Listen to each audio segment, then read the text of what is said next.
What's up? Third time's a charm, because this is the third video today. Yeah, Phil James, July 20th, 2017.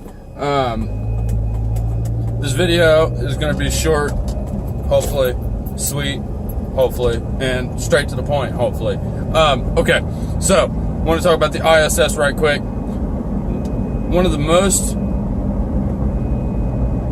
One of the biggest reasons I do not believe that the ISS is real and actually up there doing what they say, I've mentioned. And that would be the whole part about them assembling, pressurizing, sealing, putting coating, some sort of sealant over it, and then pressurizing the damn thing, all while in orbit, flying around up there, 250 miles above the surface, all assembling, all the pressurization, and then on top of that, installing these solar panels, these massive, massive solar panels, and then running wiring to and from the solar panels to all the instruments, to the batteries, wherever the hell those may be, and so on. Then they just keep extending it. How the fuck how did they do that? Sorry, I didn't mean to curse there. How did they do that?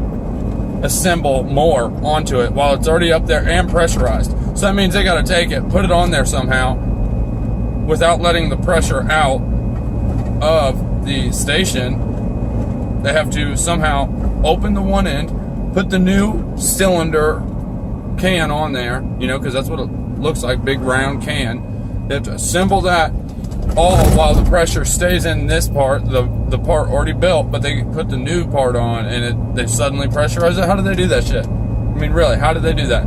So anyways, like I said, that's like one of the biggest reasons I have to not believe in it. 1. 2, in order to orbit this planet, the speed that is needed is just unbelievable. Alright, so you need to be doing 17,600 miles per hour to actually start orbiting this planet, because they say you're going so fast and the gravity's pulling you down at the same time, but it's just enough to keep you in that, like, we'll call it a gravitation Goldilocks zone. Anyways, so that's what they say. So if you break that down to how many miles per second, it's about 4.9 or 5 miles per second. So how many football fields is in a mile? 17 and a half. So that means you have to be traveling the speed of 88 football fields a second in order to start orbiting this planet. Now that is fast. And I mean, that is fast. Who's watched a model rocket shoot? You push that button, that little bastard is gone, man. I mean, gone. Boom, gone. Vanished. Next thing you know, it's coming down on a parachute. Like, what in the hell? And then,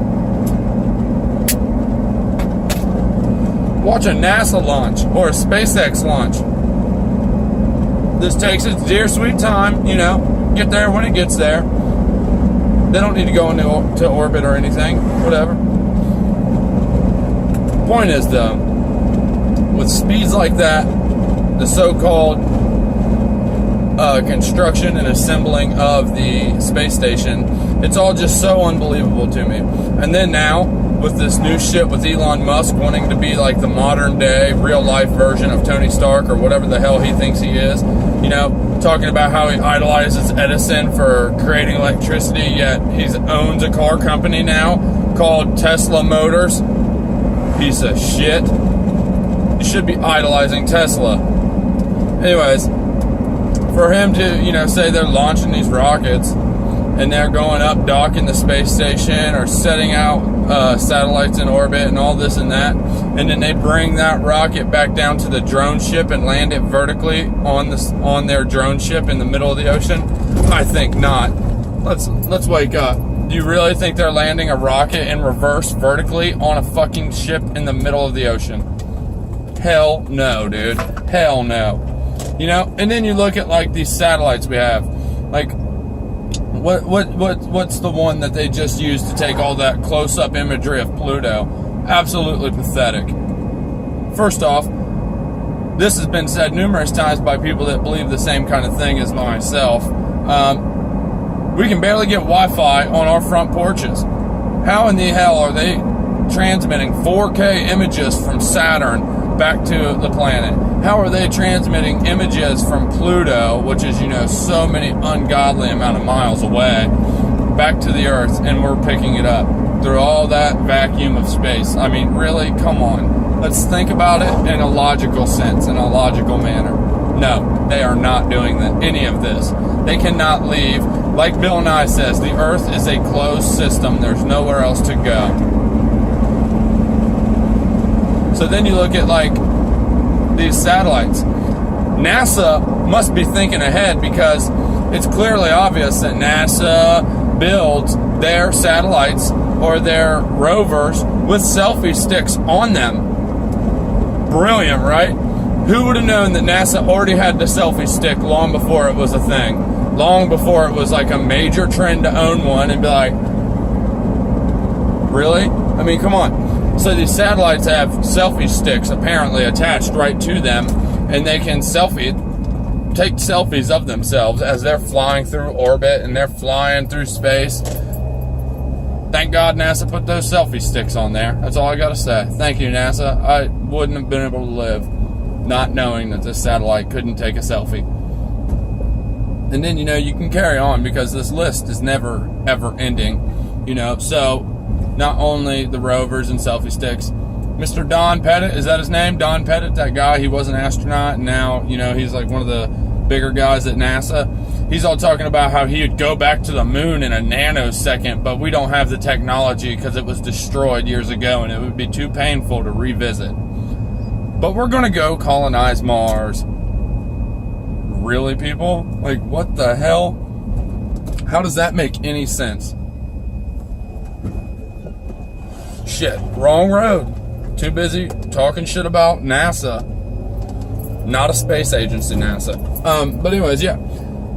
They're sitting there telling us that they cannot go back to the moon, but yet China's just driving rovers around on the moon right now. Like, taking pictures, transmitting them back to Earth, and they're high def, God forbid that they not be. And, thank the Lord that we have figured out how to transmit these 4K Ultra HD photos and videos back to the Earth. Thank the Lord. But it's just funny to me that Mr. Pettit even says that we can't go back to the moon because we destroyed the technology. And that's not to mention all the telemetry data that's missing.